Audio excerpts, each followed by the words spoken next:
এই ভিডিওটা বানানো হয়েছে শুধুমাত্র আপনাদের এন্টারটেনমেন্টের জন্য, কেউ সিরিয়াসলি নেবেন না। এটি একটি শিক্ষামূলক ভিডিও। পুরো ভিডিওটা দেখার জন্য অনুরোধ রইল।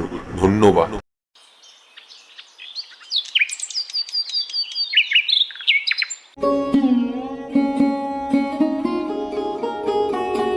বৌমা, ও বৌমা, হ্যাঁ বাবা বলুন। ছেলে ডিউটি গেছে? হ্যাঁ বাবা, আপনার ছেলে তো ডিউটি গিয়েছে। ও, আর আর আমার দাদু ভাই স্কুলে গেছে বৌমা? হ্যাঁ বাবা, আপনার নাতি স্কুলে গিয়েছে। আপনি এত উত্তেজিত হবেন না, আপনি তো অন্ধ মানুষ। চুপ করে বসবেন, চলুন আস্তে আস্তে চলুন। এইদিকে এইদিকে এইদিকে। আস্তে আস্তে। আস্তে আস্তে।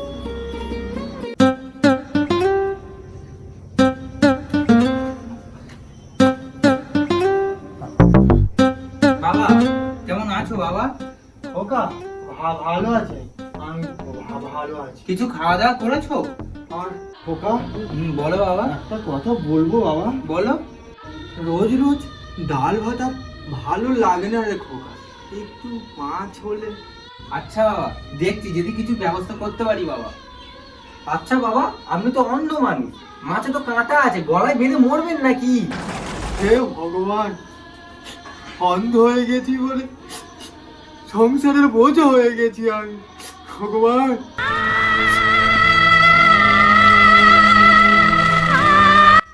এই একটু শোনো তো এবার। এই দেখো, বলবো অফিস থেকে তো কালকে আমার অনেক লোক আসবে, তা আমি কি করবো?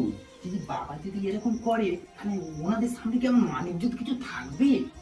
এই জন্য তোমাকে আমি আগেই বলেছিলাম। আরে কি বলেছিলে এখন আরেকবার বলো। বাড়ির এরম বুড়ো আর নুনের বস্তা কোনোদিন বাড়ির ভিতরে রাখতে নেই, সবসময় বাইরে রাখতে হয়। হ্যাঁ গো, তুমি ঠিকই বলেছো। আমি তো বলেছিলাম আগে থাকতে তোমাকে, তুমি তো মাথায় নাওনি কথাটা। হ্যাঁ হ্যাঁ হ্যাঁ, বাবাকে নিয়ে না অনেক দূর করে ছেড়ে দেওয়া হ্যাঁ, ঠিক আছে। দেখো লক্ষ্য রেখো যেন আমাদের বাবু না জানতে পারে, আর পাড়ার যেন কেউ না জানতে পারে। আরে জানতে পারবে না, তুমি ভরসা রাখো না। ঠিক আছে, চলো চলো বাবা। বাবা। হ্যাঁ, তোমাকে যে বোঝাটা। এই তুমি তাহলে বাবার সাথে কথা বলো, আমি ঘরে যাচ্ছি। আচ্ছা হ্যাঁ? আচ্ছা, যাও, আচ্ছা যাও। যাও। বাবা, হ্যাঁ খোকা, বল বল। তুই ডাক্তার বলেছে না, তুমি যদি এরকম ঘরে চুপচাপ বসে থাকো না, বেশি দিন বাঁচবে না বাবা। আর বাবা, বেঁচে থেকে কি লাভ? যার চোখ নেই তার কাছে দুনিয়াতে অন্ধকার। ওর দিয়ে আমার মরে যাওয়া অনেক ভালো। বাবা, বাবা তুমি কেঁদো না, তোমার কান্না আমি সহ্য করতে পারি না বাবা। বাবা তুমি চুপ করো বাবা। কালকে না, ও বাবা, বাবা কালকে না তোমাকে একটা ভালো জায়গায় ঘুরতে নিয়ে যাবো বাবা, ভালো জায়গায় ঘুরতে নিয়ে যাবো। হে ঠাকুর, এতদিন পরে আমার ছেলে আমাকে ঘুরতে নিয়ে যাবে বলে শুনে আমার আনন্দে বুকটা ফেটে যাচ্ছে। বাবা, বাবা তুমি একটু চুপ করো বাবা, বাবা চুপ করো। আমি ব্যাগটা রেখে আসি।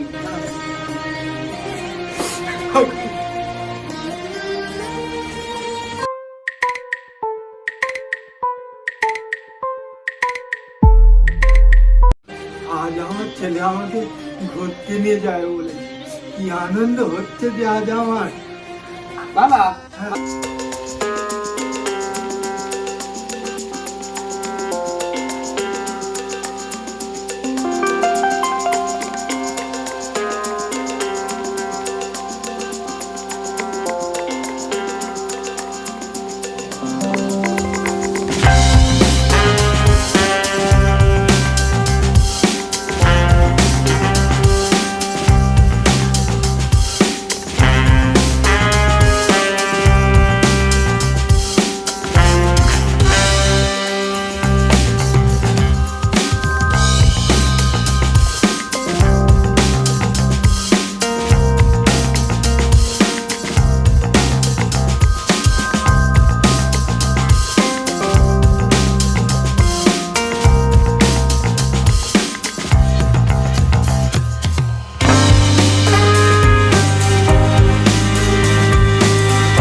ডাক্তার বাবু, কোথায় আপনার ছেলে? এখানে তো কেউই নেই। হে ভগবান, আমার করি আমার বলে কিছুই নেই। হ্যাঁ গো কাকা, টাকা ছাড়া এ দুনিয়ায় কেউ তো কারণ নয় গো কাকা, কেউ তো কারণ নয়।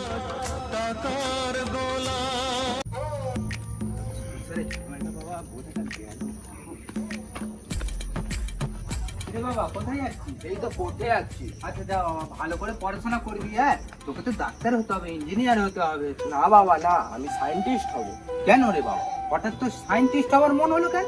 আমি সায়েন্টিস্ট হয়ে এমন একটা ওষুধ আবিষ্কার করবো যে কেউ জীবনে বুড়োই হবে না। দূর পাগল, বুড়ো তো সবাইকেই হতে হবে। বুড়ো হলে বাবা ও দাদুর মতো তো ওরা রাস্তায় গিয়ে বসিয়ে দেবে, তাই না বাবা? কেন রে বাবা, তুই হঠাৎ এরকম কথা বললি কেন? সেদিন তুমি আর মা যেসব কথাগুলো বলছিলে আমি সব শুনেছি। তোমার রক্ত বাবা আমার শরীরে বইছে, তুমি যেরাম শেখাবে আমি সেরকমই শিখবো। তুই আমাকে ক্ষমা করে দে বাবা, তুই আমাকে ক্ষমা করে দে। আমি যে ভুল করেছি সেই ভুলের ক্ষমা নেই বাবা। আমি ক্ষমা করলেও বাবা ওপরওয়ালা তোমাকে কোনোদিনও ক্ষমা করবে না বাবা, কোনোদিনও ক্ষমা করবে না। আমি যে ভুল করেছি বাবা, আমার এ ভুলের ক্ষমা নেই। তাই এই জগতে সন্তানদের বলছি, আমার মতো এই ভুলটি আর কেউ করো না। নিজের বাবা মাদের আপন করে রাখো, নিজের করে রেখো, কেউ কোনোদিন অবহেলা করো না। আর পারলে আমাকে ক্ষমা করে দিও। জাতক প্রায়